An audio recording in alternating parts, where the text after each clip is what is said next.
The Galactic Academy's xenobiology amphitheater buzzed with the chittering, warbling, and clicking of 24 species as students filed in with their domesticated companions. Lily watched from her seat in the upper tier, her neural tablet displaying the day's lesson plan, interspecies bonding and domestication across the galaxy. Professor Zelthar, a crystalline quarian whose facets refracted the ambient light into dancing rainbows, floated to the center of the training arena. Welcome, students. Today you will demonstrate the bond between your species and the creatures you have domesticated. This exercise will showcase the universal principles of companionship and selective breeding. One by one, students descended with their animals. A Vrexian brought forth a floating balloon-like creature that hummed contentedly. A Kelthari student presented a six-legged herbivore that responded to whistled commands. Each demonstration was met with polite applause and scholarly commentary from the professor. Lily glanced at Casper, the only other human in the class, sitting 3 rows down.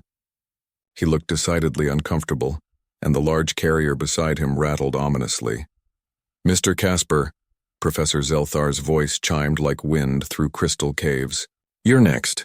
Please bring your domesticated companion to the arena." Casper stood slowly, his jaw tight. The other students leaned forward with interest. Humans were still relatively new to the Galactic Academy, and their domestication practices were largely unknown.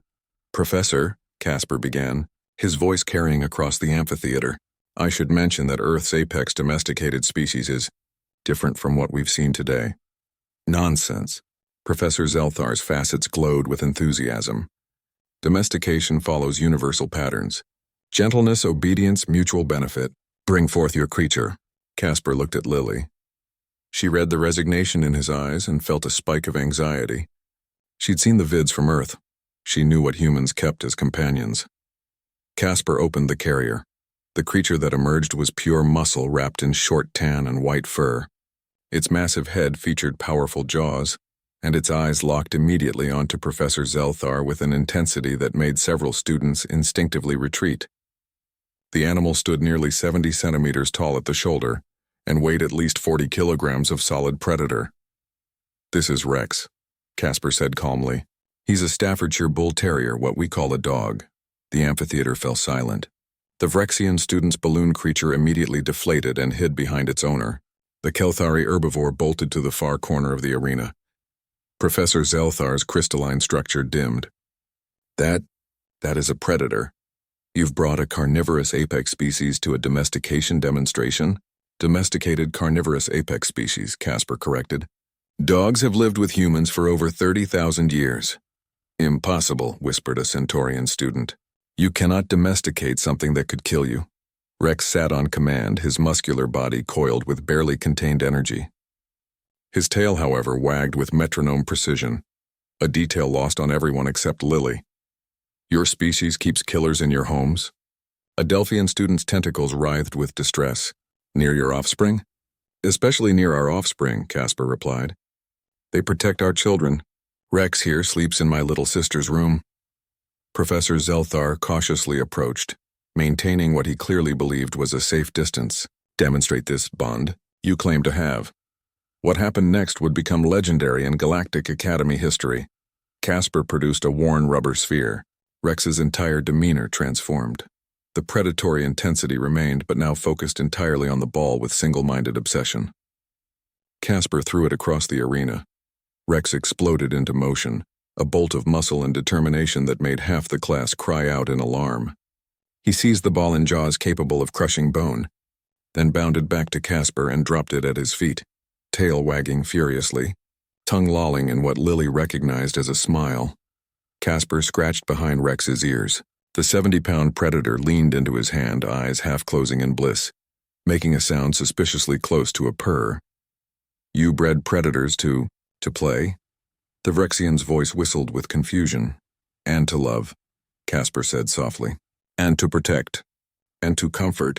Dogs read our emotions, respond to our facial expressions, even understand hundreds of our words." Professor Zelthar attempted to regain control of his class. A remarkable survival strategy, but surely he made his mistake then.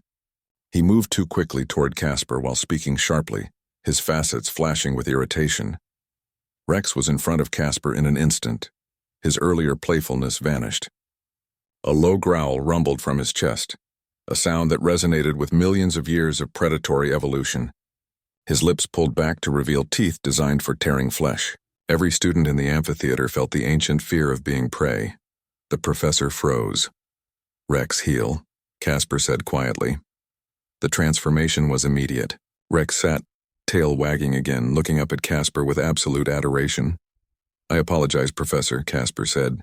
"You startled him. He thought you were threatening me." "Threatening?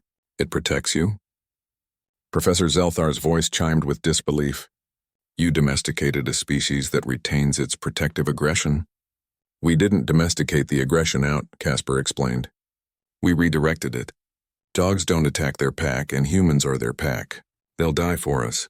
Throughout our history, they've charged into fire, war, and disaster to save us." Lily stood up, unable to contain herself. "Professor, humans didn't just domesticate dogs. We domesticated ourselves alongside them. We evolved together. They changed our society, helped us hunt, guarded our settlements. Some researchers believe we wouldn't have developed civilization without them. But the danger," a student began. "Is minimal," Casper interrupted. "More people are killed by Earth's domesticated herbivores, horses and cattle, than by dogs. Rex has been around hundreds of people, including children. He's never hurt anyone except in training exercises where he's supposed to." Professor Zelthar slowly approached again, this time with careful, non-threatening movements. "May I touch it?" Casper nodded. "Rex, friend." Rex's tail wagged as the professor extended a crystalline appendage. When it touched Rex's head, the dog leaned into it, seeking affection even from this alien creature.